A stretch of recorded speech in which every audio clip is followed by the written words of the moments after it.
You want to listen to a podcast? By who? Georgia GOP Congressman Doug Collins. How is it? The greatest thing I have ever heard in my whole life. I could not believe my ears. In this house, wherever the rules are disregarded, chaos and mob rule. It has been said today, where is bravery? I'll tell you where bravery is found and courage is found. It's found in this minority who has lived through the last year of nothing but rules being broken, people being put down, questions not being answered. And this majority say, be damned with anything else. We're going to impeach and do whatever we want to do. Why? Because we won an election. I guarantee you, one day you'll be back in the minority and it ain't gonna be that fun. Hey everybody, welcome back to the podcast. Today's going to be a fun one. Kevin Walling, my Democrat friend. We disagree on a lot of things, but Kevin gives a great perspective, you know, again, from his position, which many times I don't agree with, but it's always good to have cross communications to talk about things going on. Today we're going to talk about Biden, we're going to talk about the gaffes, we're going to talk about Harris, and then we're also Kevin's going to participate in the I Have Learned That segment. We're going to talk about a few things on I Have Learned That as we go forward. Today on the podcast. You'll get to it in just briefly. But let me just also say, you know, we're coming off the 4th of July weekend. We've got a lot left to go. Let me just sort of give you a heads up on what's going on in Congress for the next really few weeks. You're going to hear a lot of discussion about National Defense Authorization Act, which is the basically structure for all of the defense spending and the authorizations that go along with that. You're going to hear more about you know, the funding bills and other things going on as far as how we're going to, you know, fund the government.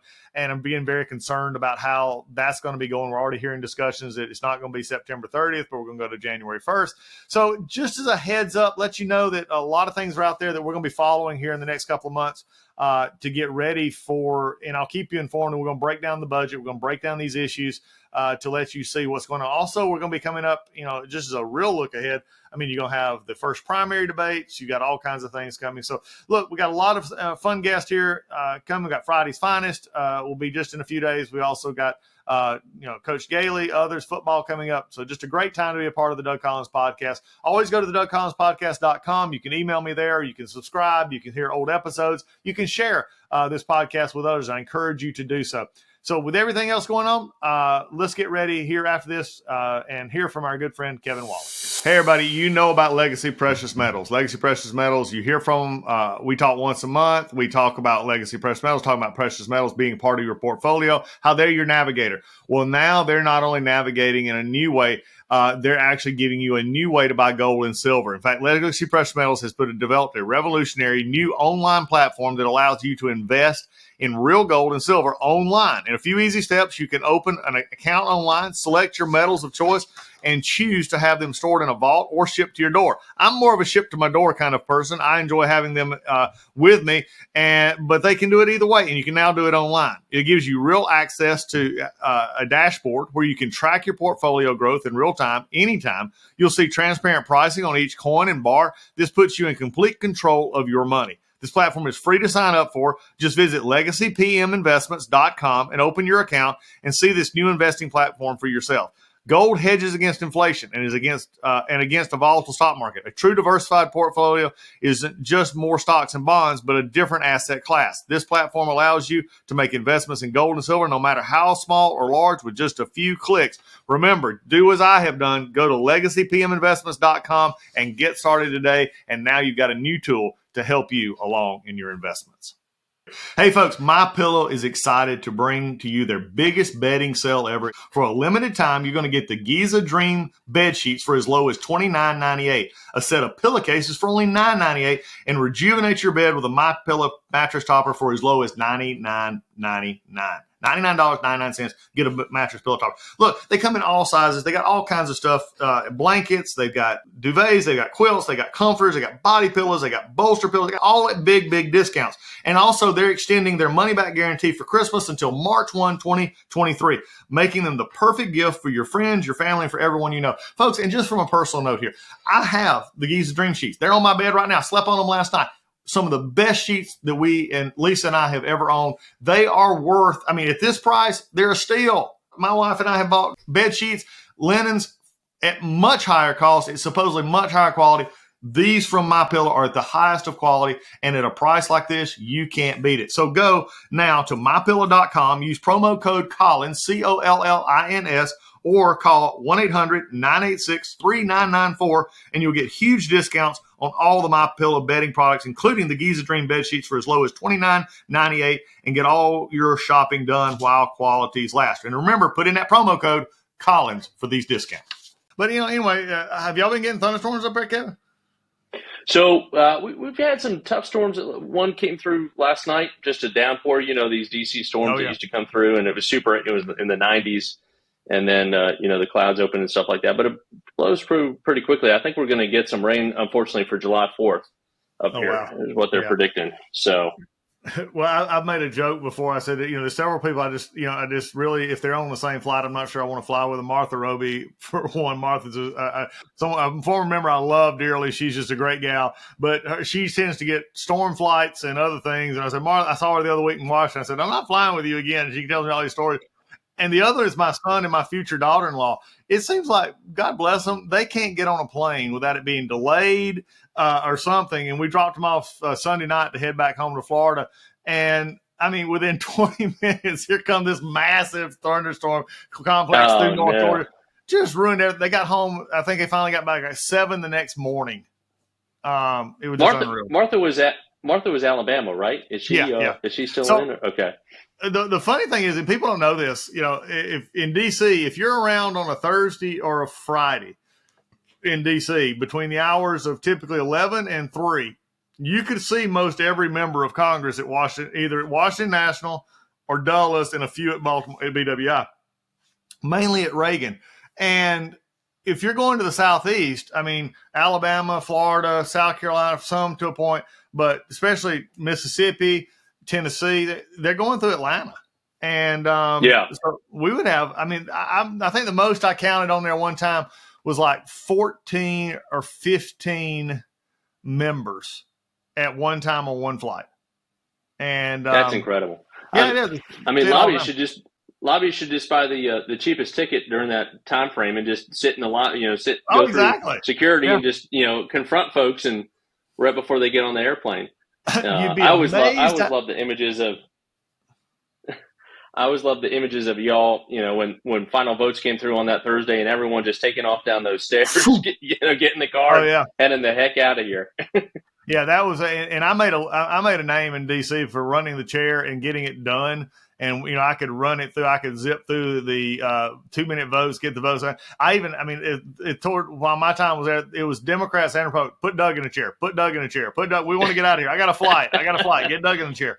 And we used to do that all the time. Lots of stuff. But, and we talk about a lot of things, Kevin. One of the things I was wondering about storms, because there for about the last 15, 16 years down here, we went away from what I call the old thunderstorm. We were getting rain, we get a little bit of thunder, but in the last 6 months, a year, we picked back up on thunderstorms now. My part of North Georgia, which we used to get a lot of tornadoes and everything, they sort of shifted south a little bit, but it was just interesting to see how some of the thunderstorms, it just, again, patterns as they go, but you're starting to get them back again.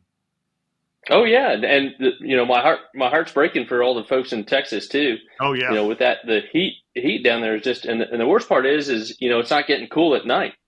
No. So you're getting no respite, and I think it's already claimed a few lives, unfortunately, down there. Yeah, it has. James, my producer, and James, we do our Friday's Finest together, and James and I do. But James is, I call him my Texan by way of New Jersey, and he's saying he's on the recording now. It's just devastatingly hot, but that's just sort of where they're at with it's sort of Texas too. So it's but I always loved that when I went to Iraq and was in during the Iraq War and everything else, they always said, and the people in Arizona, it's dry heat. Well, have you ever looked at your oven? An oven is dry heat, okay? That's where you cook, okay? That's a certain point. I love it when they throw that out like it's some kind of nicer heat. Oh no, sir. Oh yeah, no. It's just when you just sweat more in Georgia, South Carolina, and Florida, and other places as we go. Hey, before we had to have some fun with this, I've learned that segment. I want to talk a little bit, and get a Democrat perspective, and I have it on here. And we've talked about this a little bit before, and I know you've been on Outnumbered, I've been on, and we do a lot of Fox and other channels together. But Is it concerning to you, Kevin? I'll just be asked this question. I mean, even just recently, within the last, when we're taping this, the last few hours, Joe Biden's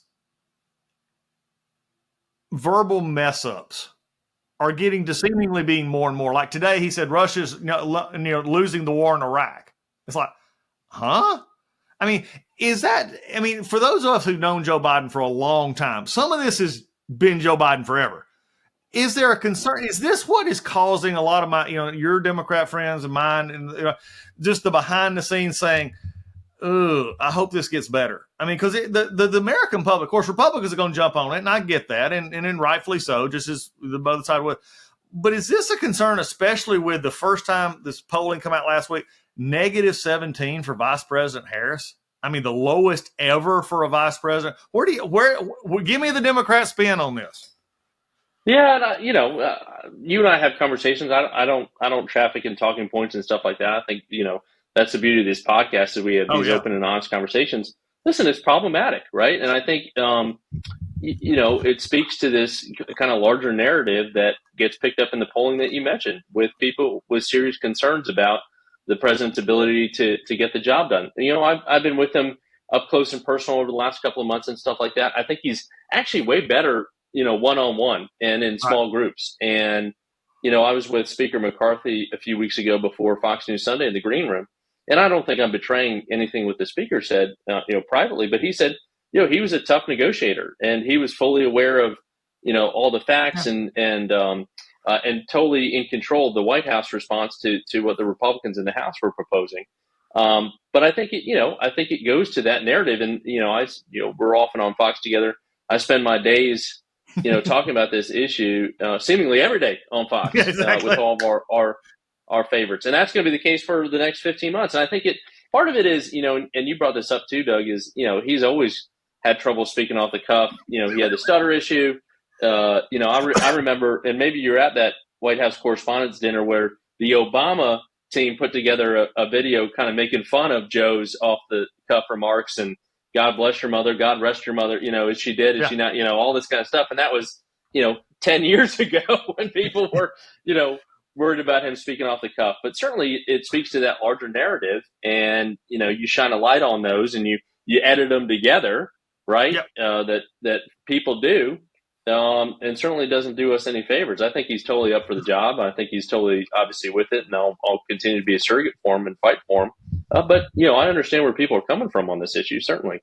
Well, it is. Well, and also it's not one in which, when you look at it from this perspective coming up, and I think it's something that Republicans, of course, are going to play off of, the negative ratings, those kind of things, but also the fact that you don't have this is not just Republican speak, this is Democrats. You don't have a good second right there. I mean, because good, bad, my mom, God bless her, perception is reality. I've lived by that motto for almost 57 years. Perception is reality unless you can somehow change the perception. And the perception is just that it's Biden and then basically no one, because I have yet to see a draft Kamala Harris for president. There's nothing out there from that. And it's just, I think, do you think that plays into this a little bit more, Kevin, in the sense that it makes it the concern, but nobody can say anything because there's not a good alternative here from at least the two top? I mean, there's other alternatives.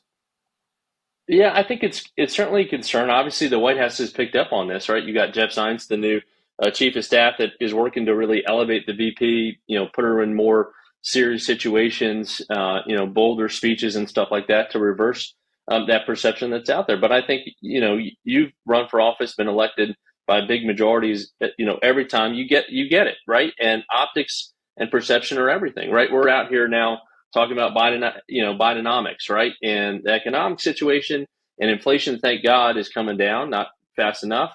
Wages are going up, but not fast enough.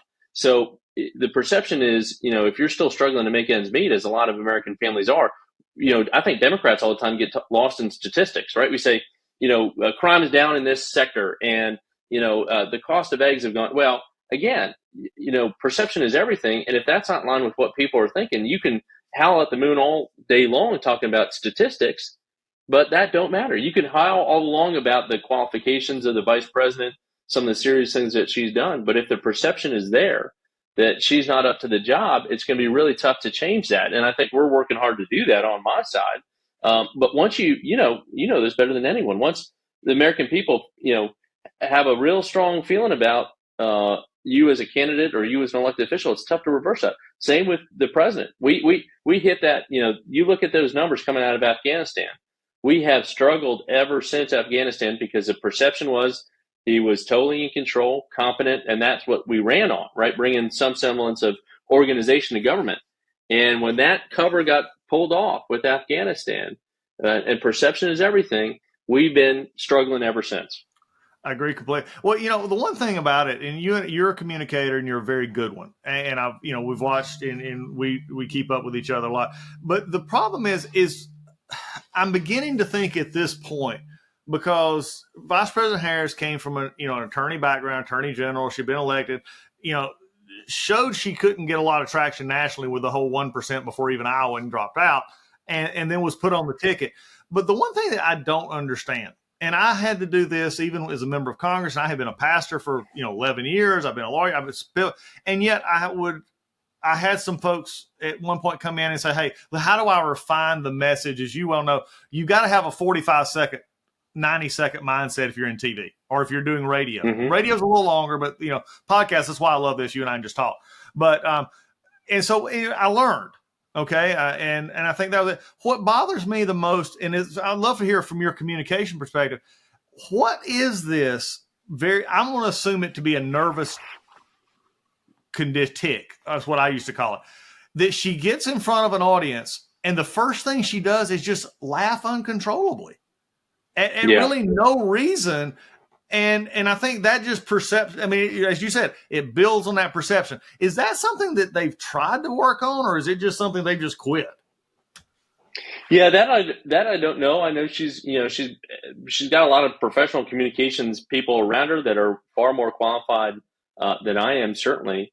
But again, you hit the nail on the head again. You splice up those interviews and speeches that she gives, and it can rub some people the wrong way. I think, one of the things that is not really talked about the vice president, I think she does a heck of a job on this front, is really speaking to the Democratic base, right? Especially on issues like choice, on issues like, climate change, all that kind of stuff that really engages young people, progressives. And I think that's how she's going to be best used over these next 14, 15 months.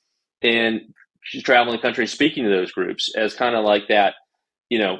My base super isn't excited about Joe Biden. I'm a surrogate for the president, right? We won in 2020 because of just, the distaste that a lot of people had of the incumbent president, not because of the excitement of our candidate. And I think she still excites a lot of parts of my base, the Democratic base, women of color, young women, progressives. And that's going to be her role. But she certainly, I think we all can be better speakers and all that kind of stuff. And I think she's getting better. Yeah, well, and I jokingly say, from my perspective, keep right on doing what you're doing there, Vice President. We're very, from my perspective, very happy, love it, keep going. Don't listen to them, don't listen to those people. Don't listen to those people behind the scenes there as we go. Interestingly enough, I think I've got one for you. I'll turn to the Republicans for a second.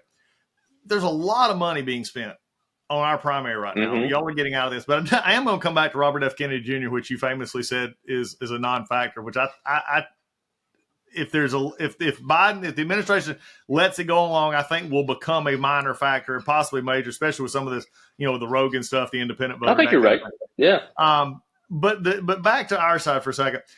Donald Trump is by far and away, no matter what's happening outside, he's still 20, 30 point national favorite. And even in the local states, state by state, he's 20 points in New Hampshire, 20 points. And what's amazing to me, he's still almost 20 plus points in South Carolina. And you have both a former governor and a sitting senator running. But the interesting part, I'm going to go down this. DeSantis, Burgum from North Dakota, which nobody knows of, but is spending the most in Iowa right now. Scott, nobody is able, it's amazing to me, they spent millions of dollars. And those numbers aren't changing. If you were, let's take it out, because I'm not, and we're not endorsing, talking about anybody on who we think or not, but just the simple fact, if you've been in politics a long time, if you're spending that much money and you're not moving numbers, at some point that's got to disturb you. Mm-hmm. What do you think? Yeah, I mean, it's interesting the tack that folks are taking, and the former president was in New Hampshire, I think this past week, talking about, he's directing all of his ire at the guy in the number 2 spot, which is right now Ron DeSantis. And the vast majority of his fundraising, the vast majority of his media spend is spent on negative ads, talking about DeSantis and Social Security and Medicare and stuff like that, which is great for my side, right? In terms of, he's doing the work for us. And to your point, Doug, we haven't seen this kind of spending this early on. Tim Scott's dropping millions of dollars, especially in Iowa. He's seen a little bit of a bump, right? But he's not nowhere near the double digits. And, he's making the case that, the evangelical vote is going to be key, and it is in Iowa. You look at previous winners in terms of Mike Huckabee, Ted Cruz, others in recent memory, actually, Donald Trump came up short and then came back and won New Hampshire pretty resoundingly. John Kasich was the number 2, and then knocked out Marco Rubio in 2016 in South Carolina. But there isn't a lot of bang for their buck right now in terms of these kind of early investments. I think one of the more interesting things happening on the DeSantis front is the extent to which his IE effort, I think it's never back down, is building a field campaign in these early primary states to augment and supplement what the hard side is doing. And that's going under the radar screen to some degree. It's not being really picked up in the polling and stuff like that just yet. But we'll see. We've talked about this before. I don't think there's any oxygen right now for anyone in their message to necessarily break through with Trump just dominating everything. Trump is dominating this, and I made this comment earlier. I've sort of settled into it. Again, with everything, this is Donald Trump's to lose at this point. I mean, because there's nothing breaking free, and it seems like you have all these campaigning for an if possible scenario that might happen later on as we go. But it is interesting to me. At some point, there's going to be. I think if these numbers hold through September, I think you'll start seeing some, political writing saying, hey, you're spending Never Back Down in particular, spending upwards of almost $100 million, and you can't move the number at all. And it makes it very difficult to go in there. It's going to be interesting, I think, as we see. One of the issues that I've dealt with a great deal is criminal justice reform, and it does bother me that some of our candidates are backing away from some of the very good stuff that we did, First Step Act and things like that, that do blend a Republican-Democrat scenario, and that's not a terrible thing, folks. I mean, look, Kevin will fight against me on a lot of things. I'll fight against him on a lot of things. But when we can find common ground, that's actually a good thing. That's good, and it concerns me that we're seeing some that have on our side, and I think some frankly on the Democrat side who don't want to touch it, going away from these. But is if we just gotten that political, I think is the problem now. Well, I think that's also part of the issue on the Republicans' side right now is trying to find little ways that you can disagree with what President Trump did in a Republican primary over the course of the 4 years of his administration.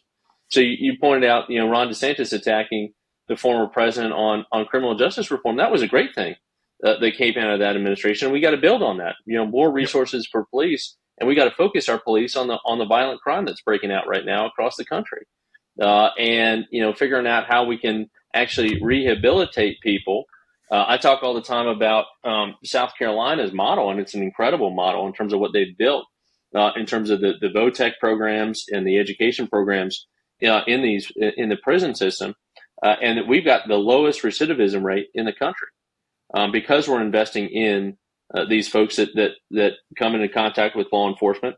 And we send them out hopefully better on the other side. And we got to trumpet that and celebrate that and build on that. And that's something the Republicans and Democrats can agree on. I just saw the other day, Elizabeth Warren, the most progressive of progressives on my side, is trying to figure out ways that, she can work with the most Republican right-wing folks on the other side on banking reform and things like that. And, putting some semblance of regulation and oversight on AI in the banking industry, that kind of stuff. And you have a lot of willingness on the Republican side to do that. And I think we're still going to, Chuck Schumer on my side is saying, we've still got a lot of bipartisan stuff that we can pass, coming in when, after they get through this July 4th recess and stuff like that. And I hope we can.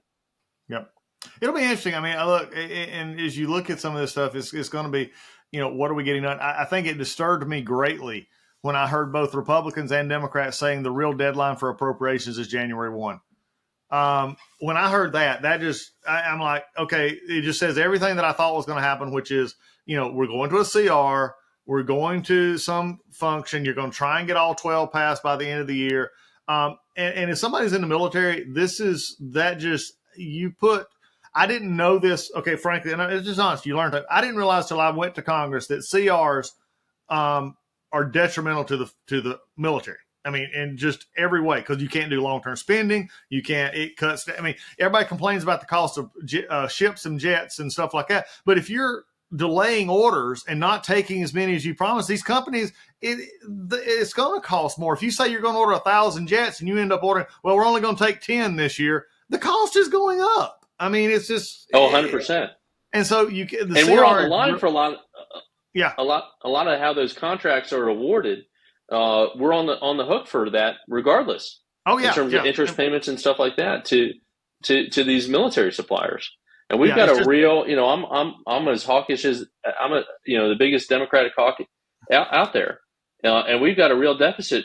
Funding and supporting our folks in Ukraine and stuff like that. That we've got a real issue at home in terms of supply chain and our readiness, especially with armaments and things like that that's coming up. But the CRs don't allow for planning for that. And we've got to look out 10, 15 years. And we're so focused on these short-term things and just kicking the can down the road, that doesn't help. Yeah, it's going to be interesting. And, as we see, stuff coming into the end of the year and going forward. And look, I think it's going to be difficult because, I think conservatives have felt for so long, look, nothing's getting done here. We're not cutting back. We have the highest revenues that we've ever had, but yet we're still, running these deficits and deficits and all of this stuff that just happened recently with the debt ceiling and all this kind of stuff. None of it really went to true actual cut spending. I mean, it was just growth spending. And it just bothers me, for Democrats and Republicans as well, if you're not actually if you're not getting a balanced budget, you don't even talk to me about the debt. Do not tell me how bad the debt is until you get to either a neutral or spend less than you take in budget. If you don't do that on appropriation bills, I mean, it's just impossible to get anything done. So it's going to be, look, I think we got a real rocky road ahead for the rest of the year in Congress. It's going to be, we got Farm Bill, which is when you already have Debbie Steinbaum from, the chairman in the Senate basically saying, oh, yeah, we're going to have to do an extension. It's like, well, what have you been doing? For the Farm Bill. Yeah. Which was always just same with the defense authorization bill. It was always massive majorities, always done on time, and always bipartisan. The last 15 years not happened, and there's been a big reason. And look, I know the reason for, if you're listening to this podcast and, and you're wanting Kevin and I just to, tear into each other, go somewhere else. That's not going to happen. I mean, I'm going to think Kevin's crazy on some of his stuff. He definitely thinks I'm crazy on most of my stuff. But, here's the deal. The Farm Bill, let's take this, because this was a classic case of urban, many times Democrats, and rural Republicans coming together in the 60s. And it was Barbara Jordan, I think, was actually one of these that actually some others who came together and said, look, let's combine the food stamps, the safety net programs. Let's put it with the farm policy. That way, look, you and the farms get your stuff. We in the side, we can negotiate this out. We get enough votes to pass this thing. I'm of the opinion now it needs to be reversed again. I think now it's going to have to be split back out because farming is hurt, because this is the problem with the Farm Bill. The Farm Bill now, as it exists, is only about 20% farm, and it's about 80% everything else. And so there's no incentive for Republicans and conservatives and some moderate Democrats, to be frank here, to go along with a bill in which they see, programs that they view as never-ending entitlement programs not getting addressed. And I think so, you mentioned, you talk about how it always was the Farm Bill. It's not been an easy road for the Farm Bill in 15 years at all. And that's not good. And look, I'm a Republican who believes that there are need for safety net programs, period. Help you get back on your feet and then be done. But we got a lot of members of Congress and some others who don't believe that it should just continue on. But you also got Republicans who think it shouldn't exist at all. I get that. But, these are bills like NDAA, Farm Bill. I get this question, and somebody actually, one of the time you were last on the podcast, they sent me a question. They said, does Kevin not understand that we can't keep spending ourselves the way we are? And I said, well, I think Kevin understands that. I think the problem is constituencies in Congress don't get that. And it's going to be interesting to see how they come. I'll let you answer. Well, and Doug, we've talked about this before. Nobody wants to make those hard decisions. We've talked about, the meetings that every member of Congress, and you had this intimate knowledge of this for so long. How many meetings did you have where, that people were coming in asking for appropriations and funding and things like that? And you being a good member of Congress representing your district in Georgia would push for that. That's a good thing. And you times that by 435, and you don't have a willingness on my side to get, to have any conversation with regards to entitlements. You don't have a willingness on the Republican side to have any conversation about, national defense and priorities there. And you just get into this vicious cycle. And to your point about the Farm Bill, about the Defense Authorization Bill, these are must-pass bills that have been so augmented over time because these members know that they're going to pass in the end, that they're going to have vast majority support behind them, bipartisan. So they've been attaching things to these things that aren't whatsoever related, oftentimes, to these, in terms of these riders. And that's how these bills have so ballooned. I think, it's bizarre to me that a lot of our supplemental nutrition assistance and stuff like that is housed under the Department of Agriculture. Yeah. Actually, I think, funny enough, I've had a lot of conversations with Republicans. There's a really good roadmap from Mitt Romney during his transition in 2012. So he put together a team to really look at the federal government in advance of taking over the White House and put out all these briefing papers and stuff like that. And briefing books obviously came up short. President Obama was reelected. But he laid out a roadmap for why are some things where they are in terms of management and oversight within the federal bureaucracy. And we have not had, I think, really since the 1940s when we created the Defense Department. You brought Herbert Hoover in under President Truman at the time to reorganize a lot of our federal offices. You had the Department of Homeland Security created under George W. Bush. We have not had someone really go in and streamline, and we could save so much money if we actually put programs where they should be in the federal government. But we just keep adding to it. We can't fire government employees, all this kind of stuff. I'm a Democrat that believes in, streamlining the process, and that in the end will deliver a better product for the American taxpayer. Yeah, maybe I'm speaking too much like a Republican these days. Yeah, well, you gotta sound. They're gonna say your colleague's gonna say, "Quit calling that Doug Collins guy." It's it out. But no, I'm gonna get attacked by all the government unions and everything. And yeah, you don't want that on your side, that's for sure. Or you may end up in a UFC fight with Mark Wayne Mullen and the Teamsters president. That's gotten pretty ugly. Yeah, it is. Totally. One of my favorite bills that I passed in Georgia and got signed into law was it was a consolidation bill, and we worked on it for a while. And we just started with the non-public facing agencies that only dealt government to government, administrative services, general service, and we ended up saving $10-12 million by just combining these agencies. It was one of the best things that we did, and because what we were finding was. Here's an interesting one. In the state of Georgia, do you realize, and I'm probably in other states as well, that different agencies were paying the state government to rent buildings? They were paying rent. It's like, that's wild.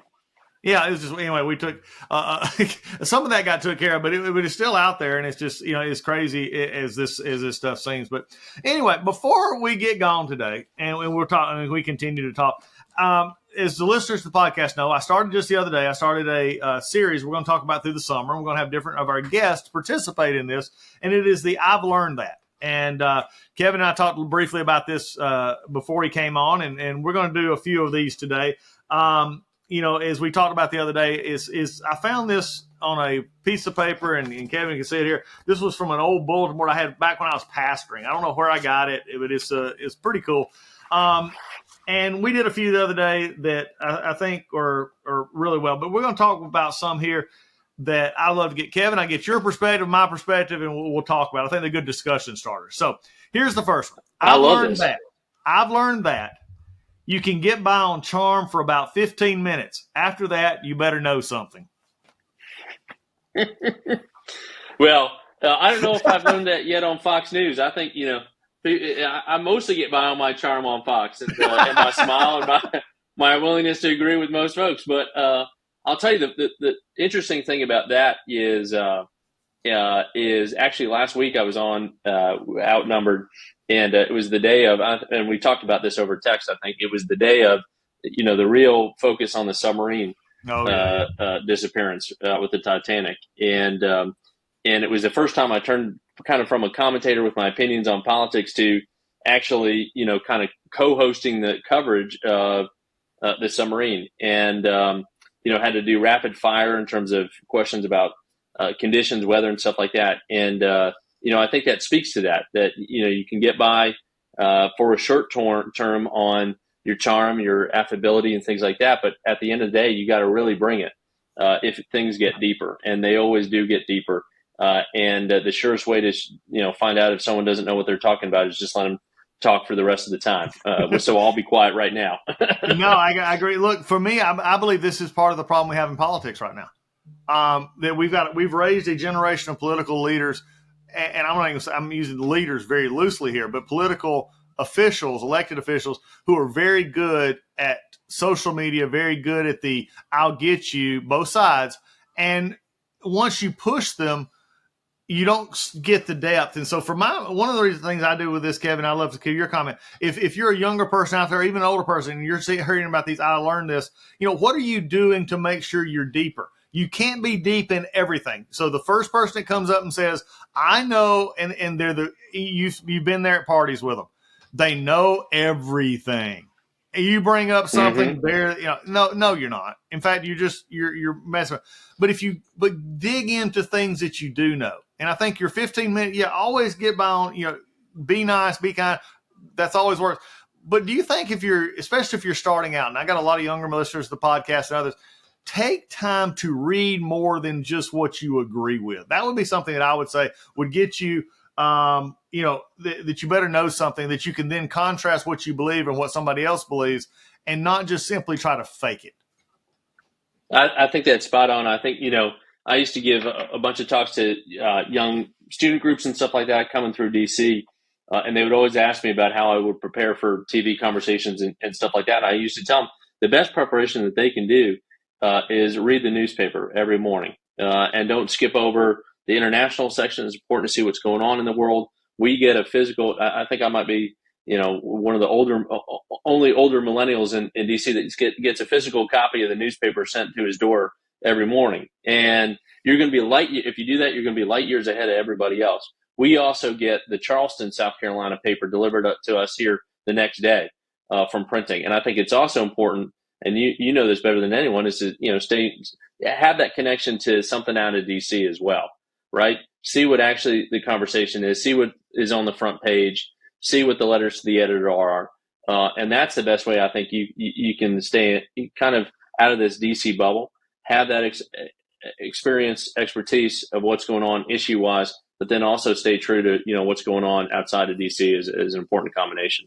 Yeah, I think having a lot of, just learning for sake of learning, we've moved away from that. We've made learning this not popular thing, and really the only thing we have is to always be learning as we go. And I think too, Doug, if I could just add one more thing to that point, to bring it home to, when you were in Congress, you surrounded yourself with good people. You had a good staff director for the committee, staff oftentimes that would be subject matter experts. I think part of the problem, and you mentioned this too, is we've got a lot of folks that get elected on both sides that are more interested in their Instagram and Twitter likes now and performance and going live on all these different channels. And I can hold up examples on my side, your side, and less of investment in really good staff that are knowledgeable, and they themselves become knowledgeable. Right. You know, I would have, if I was on your Judiciary Committee, we would have disagreed wholeheartedly, but I would never have doubted your subject matter expertise, your ability to run a committee hearing, and the staff that you put in place. That's the difference for a lot of folks that we're seeing now. Well, exactly. You got to, and look, and I had staff that disagreed with me. And that was, sure. and I told my staff intentionally, I said, I'm going to ask questions, and you may think I'm agreeing or disagreeing. I'm asking because I want to know. And I told my staff, because I had, you know, especially new staff, if we had them come in, they wouldn't be familiar with me asking questions. And I may agree completely with what they're saying, but I want to know why. I want to know what do we come to? And some of those took that as an affront. And I said, well, the quicker you get over that, the better you're going to be. I said, because if I'm going to ask you questions, it's not because I disagree. It's because, you know, defend what you're doing, you know, and I think so. Amen. You know, I had a chief of staff, Brendan Belair, who we are still close to this day. And there was a freedom, you know, sometimes he'd come to me and say, he closed the door and say, boss, I think you're wrong here. And I'd say, okay, no, I don't think I am. Tell me why.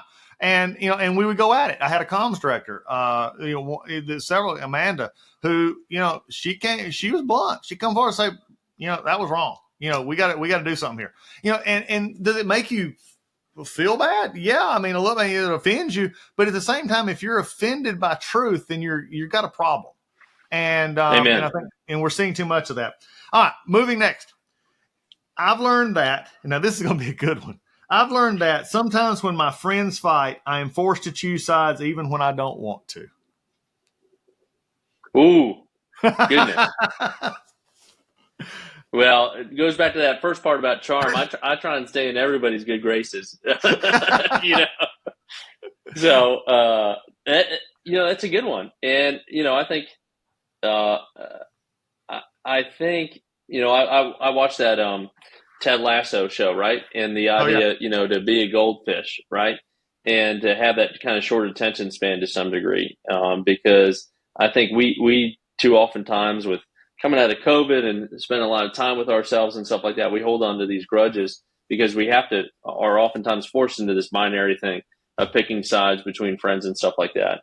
And to the extent that we can not do that, I think that's good. And to forgive and forget too. That's, you know, that's what the gospel calls us to do as well. So I try and steer clear of all that. I believe. Well, but I think in the deeper lesson here, and I think you try to steer clear, but at a certain point in time, also, if if it's between two friends and one is, you know, it's a moral or it's an ethical issue or something that you feel, you know, you standing and stating, you're like, look, I love you both, but, you know, look, James or Jim or Susie's right here. You know, let's make this better, is much better than faking it. And, you know, in the end, that's true too. You know, I mean, you know, the only thing, you know, that it happens when the reason you see so many dead squirrels in the middle of the road is because they can't figure out how to get across the road. Okay. It's indecision. And it's not that they don't know what they're doing. It's just that they get in the middle of the road and they forget what they're doing. They get caught. So I think, you know, looking at that for your younger person or even an older person here, you know, being honest with who you are and sitting that. And if you have two friends disagreement, you're not looking for a fight, but you're also going to say, look, I'm not going to say something's right just because I want to make peace. And I think that's a good, good argument. That's a very good point. Yeah. All right. Last one for this round, and we'll go with this is, and I think this is eminently Capitol Hill. Okay. And also, frankly, nowadays, eminently social media. I have learned that it's a lot easier to react than it is to think. And I think you're spot on in terms of that last comment on social media. And I find myself doing this all the time. Well, number one, Twitter is not real life.